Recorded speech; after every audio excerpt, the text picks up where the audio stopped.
wanted to bring everyone an update about certain things that are going on right now. One being the autopsy report on Pauline Pusser. The autopsy is obviously completed by now, although most people aren't aware that it takes about 90 days in most states for autopsy reports to become available. So we'll be seeing something from that in the near future, I would assume. We'll get to see the evidence at the same time. It hopefully will show angles, trajectories, the number of times she was shot, so on, like we've discussed before. But don't get too hopeful anytime too soon about seeing the results. I also wanted to mention that May 9th, 10th, and 11th is when Adamsville will be having the Pusser Festival that occurs every year. They plan to do a bus tour, I understand, on the 11th. Now, I'm not a spokesman for them. I don't know any details about the bus tour, but I would say if I were wanting to go on that, if I were planning to do it, I would make reservations soon because usually those things sell out pretty quickly. They go by a lot of the interesting spots along the way. They usually hit things like the Methodist church where the ambush party was allegedly hiding. They make both the ambush sites that are 7/10 of a mile and 2.1 miles further on down from that to the second ambush site. They generally go by the state line where you'll see the remains of the white iris. Unfortunately, the shamrock is gone, has been for years, along with the plantation club. But it'll give you some idea about distances and the general geography.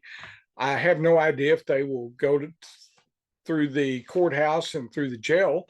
It's interesting if they do make it. But again, contact the museum. They ought to be able to tell you something about the tour. I will say that regardless of what your belief is, now, while I don't necessarily follow the Pusser legacy and legend the way that some people do, others think that Buford was indeed a hero. Regardless of what your beliefs are, go to the festival if you have an opportunity and if it's something that you would like to do. There's always lots of interesting things to see, things to do, good food, great people, so on. But, Adamsville can certainly use the economic support from that, along with McNairy County in general. So it's just a good thing. Don't let your beliefs and all that prevent you from going, is what I'm trying to say. Also, I would like to cover a little bit here about, the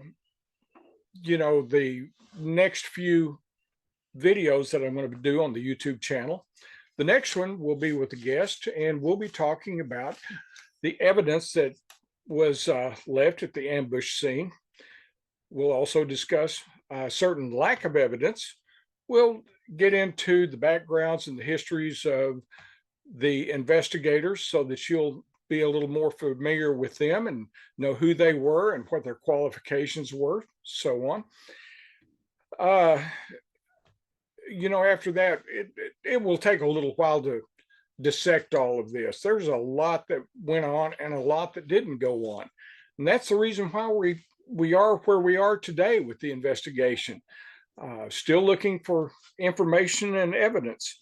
Now, a lot of times when I talk about the ambush, I say alleged ambush. And the reason for that is simply because I don't buy Buford's story that there was an ambush, at least as he described it. I don't know if he was involved. I know the evidence points to him as a prime suspect. But, there's several different ways this could have gone. But that's what the autopsy and the exhumation is all about. There's theories out there that it was done at the behest of Towhead White. There's no evidence that seems to support that as yet. There's also rumors that the Dawson gang from, northwestern Alabama was involved. I've seen no evidence to support that either. Then there's always Carlos Marcello from New Orleans, a big mafia crime boss down there that allegedly had a couple of his truckloads of booze that were stopped by Buford and confiscated, so on and so forth. And the ambush was in retaliation for that. But again, I've heard and seen no evidence to support that. It's just another theory.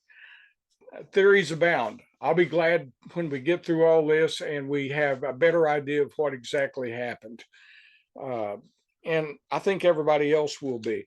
Now, as far as the video series themselves, I will say that we've got quite a ways to go yet. We haven't even touched on the evidence at this point. We haven't touched on things that happened afterwards, things that should have drawn people's attention.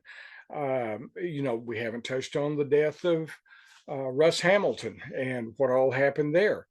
We certainly haven't touched on the election where Buford lost and while he was making the Walking Tall movie. He was a technical consultant, I guess, in the original movie. We haven't covered anything about when he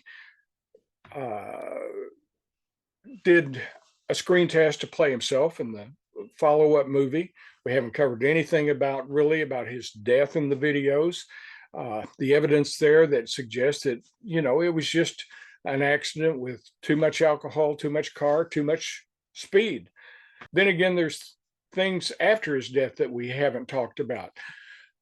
Helen Pusser spent a huge amount of Dewana's inheritance investigating Buford's death. And there was all sorts of legal actions that came with that. We haven't talked about the fact that Helen wanted to have Buford exhumed, looking for some rare poison that he was supposed to have been assassinated with, and how Carl and John Howard, Buford's brother, fought against, their wife and mother in this thing. It's really a big story. At any rate, we'll be covering all that. Lots of material left yet to cover in this story. Now, before I go, I would like to remind everybody that the TBI is still looking for information. Still haven't found the car that Buford was driving the day of the ambush. They're also looking for anything that they can find, I imagine, along the way of people who have firsthand knowledge or information that was passed to them by their last generation before them. So if you happen to know anything that would be helpful in investigating the death of Pauline Pusser, I urge you to call 1-800-TBI-FIND. Again, that's 1-800-TBI-FIND. Give them the information that you might have. It could prove to be very helpful in finally putting this case to rest. And if you do need a little assistance in contacting them, feel free to call me. My number is on my Facebook page, and I'll give you a little bit of guidance about how to get in touch with them. Be glad to do it. At any rate, that's it for now. We'll have a new video out on Thursday. Look for it. Hope to see you then. Thanks.